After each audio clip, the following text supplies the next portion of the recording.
Well, this is a different edition of the Healer Circle, isn't it? Yes, sir. All right. In case you don't know me, my name's Gerard Longo. I'm the founder of Underground Music Collective and the unofficial third healer. And the reason I'm sitting in the interviewer chair today is because on this and the next episode, I'm going to be interviewing each healer individually about their own healing journey. Well, sounds like a plan, bro. We're turning the tables. Yeah, I see, man. It's gonna get interesting. So, of course, we all know Foundation Mecca. How you doing, people out there in the world?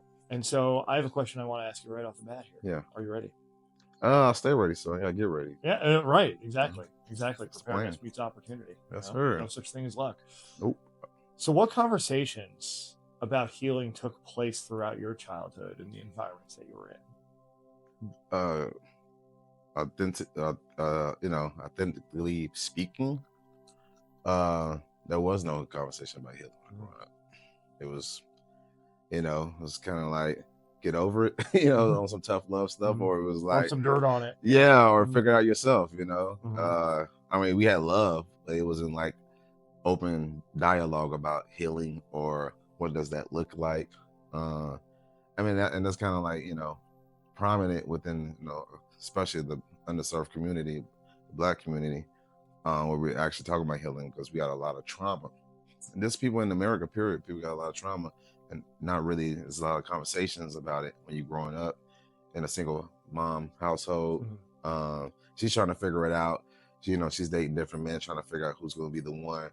And as a kid, you're seeing all this and trying to figure out, what the next meal is coming from. So it's not much time or energy allocated to, let's talk about healing, or let's see what that looks like, or because she's trying to get healed too. She's trying to get through her own stuff and figure out what life is about as well. And as the kids watch that as the example, then, it never pops up. Yeah, it's so amazing, as we're growing up, how much our environments influence us, right? And I find on my own journey too, like, things that I thought were normal growing up definitely were not normal when, they were reenacted out into the world. You know what I mean? Exactly. And it's like, oh, there's something about like my upbringing that maybe was missed, or maybe was a different conversation than other people are having. And I think like that answer like is going to vary from person to person. Yeah. Right. Like some people didn't have these conversations. Some people, I think, especially nowadays, are having more conversations about mental health, about wellness, about making sure you're taking care of all of that, right? Facts. I think, when we grew up, we're similar in age, 90s, early 2000s,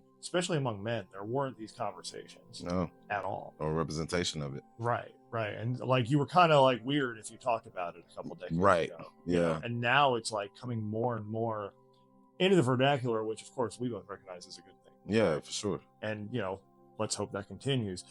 So was there a specific moment or experience that made you more aware, that expanded your awareness that these were conversations you should be having? Yeah, when I had kids, like later after I had kids, I realized like I'm raising me all over again. And then certain traumas start coming out. And then, of course I had like 12-year relationship, and I had like a 6-year relationship. So all those with my baby moms, they kind of like rehash or like old trauma, old triggers, boundaries that I didn't even know what boundaries was, so I pretty much didn't set a good example for the household at the time, because I didn't even know these things existed, or I was supposed to have boundaries, or I was supposed to, check myself for triggers and look deep inside and like what caused that, why am I, or even just having a cognitive thinking of why am I feeling like this, and then that automatically lets your brain know like I gotta go search for why of this origin of why I feel like this. Yeah, I think, as we repeat lessons enough times, we start to realize like, okay, there's just something fundamentally at the core that like needs to be looked at. Yeah. Right? Like I think the first time it happens, the second time it happens, for some people the 10th time it happens, whatever it is, the royal it, right? Like we're not really fully cognizant of, it might be something within me or my upbringing or my approach to things that's, if not causing these situations, at least attracting them. Exactly. Right. And so, we repeat the lessons until we learn them, and sometimes those lessons show up in different ways. And, it's important, I think, the sooner you get to that realization that like, oh, there's work I need to do to at least stop having these situations happen. Right. Like it's such an important point, I think, to get to. Yeah. No, I agree. I mean, if you don't know that it's a problem, then how you ever gonna go to it? Mm-hmm. You know, or even like, how do you know you need therapy? Mm-hmm. You really, sometimes you really don't until like you have a partner that really cares and like, I think you need to talk to somebody about this, Right. or a family member says, I need you to talk to somebody about this because this seems like it's a real issue or a pattern that's happening. Yeah. And usually your partner is supposed to be your reflection and let you know about these things. Your kids is going to be your reflection. Yeah. How you handle them is going to be direct reflection of your trauma. Yeah. You know, because I stopped whooping my kids like at an early age because I realized that's trauma. Yeah. That's kind of like a trauma bonding. Yeah, I got whoopings when I was switches, belts, shoes, whatever you could find. You know what I'm saying? Because I wasn't the perfect kid, but at the same time, it was like these things are passed down generationally. But that's the thing. I was like, I think that's a very small-minded thing to do. Like whoop your kids just because they did something wrong, instead of talking to them and get the understanding them, because they don't understand why they did the stuff they do. Right. Their form of thinking, their brain hasn't even developed. The frontal cortex hasn't even developed for them to know why they did the things they do. So even that was a switch. Like stop the trauma building. You know what I'm saying? Yeah. And like change the trajectory of how you can like help them heal. Yeah. You know, and help yourself heal at the same time directly from that. And the same thing with partners, you know, like if your partner is chaotic or, you know, acting out or, you know, just, you know, adding more difficulty to your life than, you know, they're easing difficulty, right? It's time to assess like, okay, what behaviors am I exhibiting that's attracting this to me, right? Right.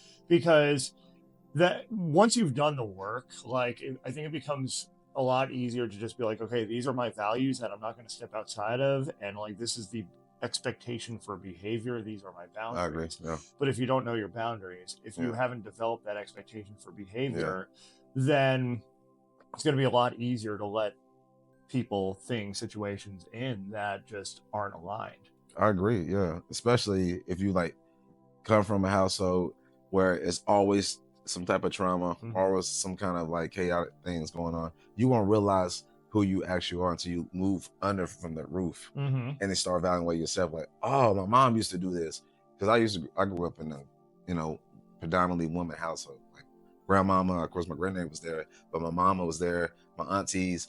So it was like I was more emotional than I realized for a man, you know. So I had to realize I had to balance that with more logic and not react to everything with emotion. Like my mom would do, or like my grandma would do, because of course women are more emotional, they're more tapped in with that feminine side. So I had to realize that was a problem. Why then I need to like listen more and like be more logical thinking versus emotional, because you react emotion with emotion is usually chaotic. Because nothing gets solved, because everybody's too distracted on how they feel versus the actual solution to the problem. And that's how situations escalate, right? You know, somebody reacts emotionally, says something, you know, the other person doesn't like, then they come back with something even worse, and all of a sudden things get escalated, right? Because people aren't stopping to check their emotions and understanding, perhaps, or even know to understand that they're coming from a place of emotion rather than facts and logic and like the actual situation at hand. And I think it just takes that work of like catching yourself sooner in those moments where it's like, okay, I reacted this way, like what am I feeling, how is this coming up right now, and why, where is this coming from, like, and it takes a lot of work and a lot of practice, but like over time you start to catch yourself earlier and earlier and earlier, and situations that might have registered as an 8 or 9 on the scale before are now a 2 or 3. Exactly. Because you're catching yourself and at least doing your part to not escalate the situation. And then if the other person escalates the situation, that's on them, and perhaps it's also a sign that that's not the right situation for you. Thanks. Yeah, most people just won't understand it. If they feel like they understood, then the situation gets extinguished quickly. But if it's like, this is how I feel though, and you're not giving the space for the other person to express how they feel, so it can't be like my way or the highway. It has to be like, I understand where you're coming from. I hear you. I see that, and then like actually hash it out and repeat it back to them so they know you understand. And then once you go from there, it's like, okay, now how can we get to the solution? We're a team. Let's problem solve. respect for the other person's perspective. Yeah. I think is very underrated. No, facts. But it's the most important thing, because at least you're able to empathize, put yourself in their shoes, even if you don't agree with their perspective, even if it runs counter to your expectations or your boundaries in that moment. It gives you a chance to work on, okay, how can we better align? Again, both people have to be, or all parties, depending how many people are involved in any dynamic, have to, I think, be willing to come to that table.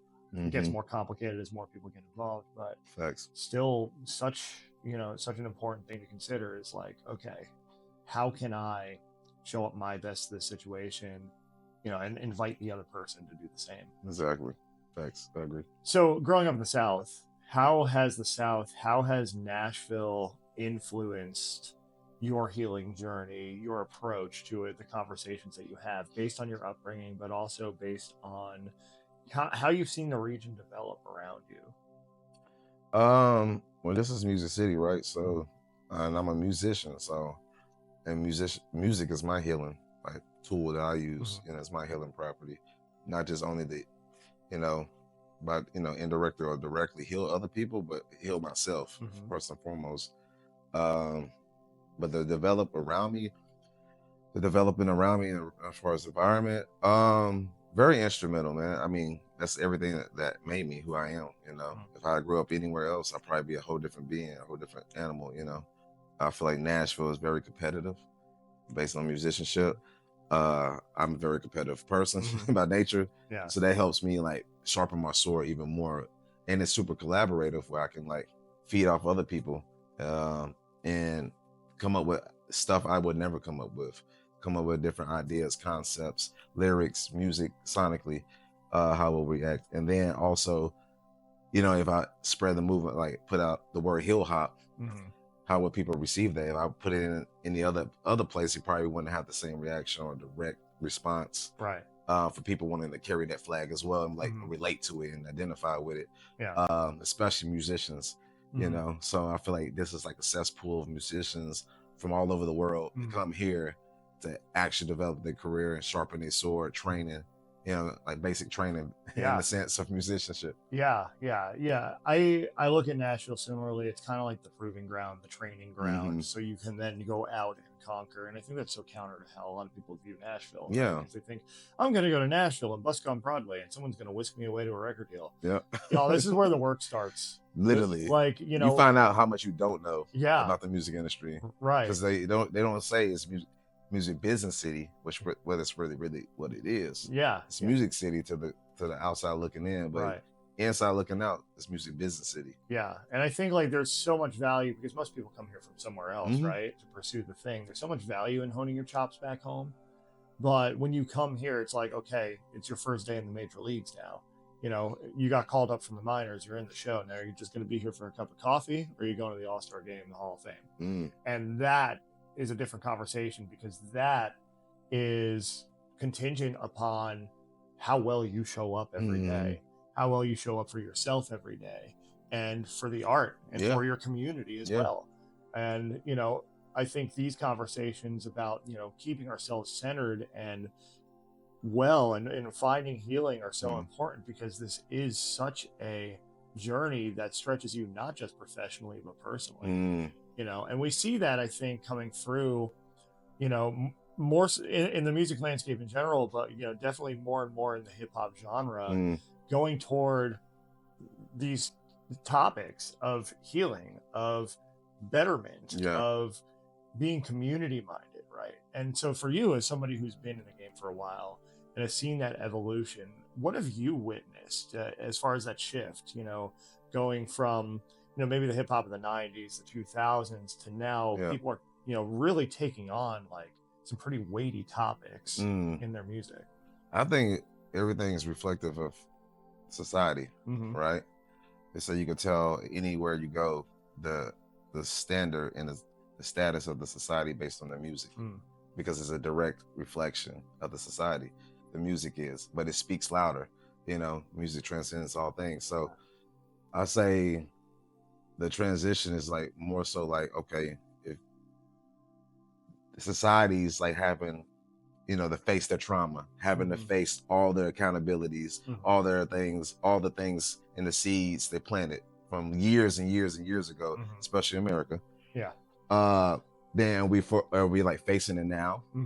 Then that takes a lot of healing. It takes a lot of accountability. It takes a lot of work. Yeah. The people obviously know we need work, not the government. They don't look oblivious to it. Right. But the people are saying we need to look at these things. We haven't healed yet. We still have trauma from slavery. We still have trauma from,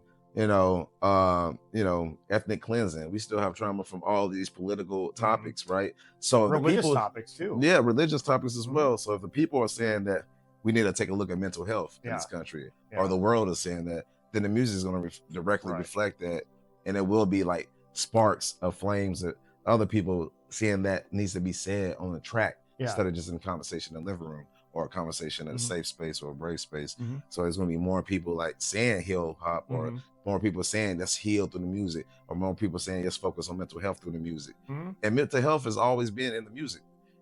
Tupac, he had all kinds of conversations about. He didn't say mental health, but he was rapping about it. It's like an entry of a diary on every song. So it was kind of like he was already talking about things you would talk about with your mental health, but he just put it in, on wax in the 90s. Right. Right on. Unheard of, Yeah, and I think too, like the conversations are going to come from the people. It starts with those individual conversations, and then it starts making its way into our art, and not just talking about like, healing as this over memed topic, right? Mental health is this over memed, over posted topic on Instagram, but like digging in the dirt and being like, these are the things that are happening. This is the issue. These are the issues we're facing. What are we going to do about them? And continuing to talk about them, even when it's uncomfortable, even when it's challenging, even if it's stuff you don't want to talk about, like coming forward and being like, hey, this is an issue that I see that needs to be addressed. Who's with me trying to address this issue? And to your point about government, and I think religion, a lot of religious entities are the same way. The people in power benefit from the system remaining as it is. That's why they're not really trying hard to change it. We could say that about the music industry too. So who's it going to come from? It's going to come from these conversations like this, conversations happening in the living room, but then making their way out into the world, and people not being afraid to get too deep, all that stuff. Like, get deep. Well, people are uncomfortable with being deep. Yeah. Because that means they have to reflect. Exactly. And that means they have to have accountability. That means they have to have responsibility. And they might have to actually change something. And they might have to do something about it. Because, or go crazy or go to drugs. Right. So it's kind of like, it is uncomfortable to talk about those things. Even the people that's doing the work and healing and stuff like that. Yeah. Because, I might, focus on healing for about a week or two or a month. And then like something in life pop up. And that shit goes out the window. Yeah. And then I have to restart and to get the momentum back. Like, I gotta get my peace back. I gotta meditate. I gotta eat right. I gotta do all these things and like have a life coach and go to my therapist and stuff like that. So I think it is like a journey. It's not like a heal finite thing. Like, and it's not linear. It's not linear. So, and it looks different for everybody. Yeah. And people like, you might be on track for a while and then something will happen and throw off your focus. I think we've all had that happen. I mean, I know I have, and I think it's a matter of, as you go, how much more quickly can you get back on track compared to where you were before, how long it took you before. That's progress. Because we're all going to have those moments that get the better of us. We know each other well. We know each other's stories. And like, it happens to both of us. It happens to all of us where it's like something happens. It's like, okay, now I got to course correct. Yeah. But it's like, if you see, that soccer ball going in the road and the kid chasing after it, you swerve. Does it take you a mile to get back on track, or are you able to tighten that turn around the kid, and avoid the crash, right? And I think that's really the mark of progress, is how quickly are you able to respond responsibly to the things that happen, so you can get back on track and continue being the best version of yourself. Yeah, I think it's accountability. Like if you say my baby mom's cuts me out of nowhere because of how she's feeling, she's projecting, and then I get a text and I'm like reacting like, what the fuck? You know what I'm saying? Going crazy. Then I have to like check myself and be like, you know what? I'm tripping.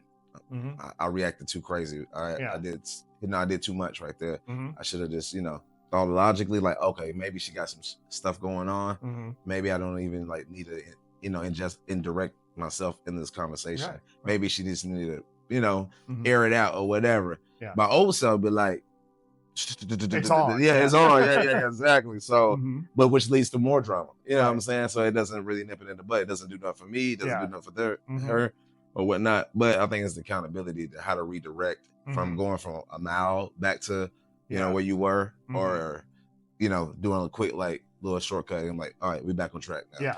Yeah. And I think understanding that the other person's response, even to your calm, is their responsibility, right? Like, we're not responsible for the way that other people respond to how we carry ourselves in the world.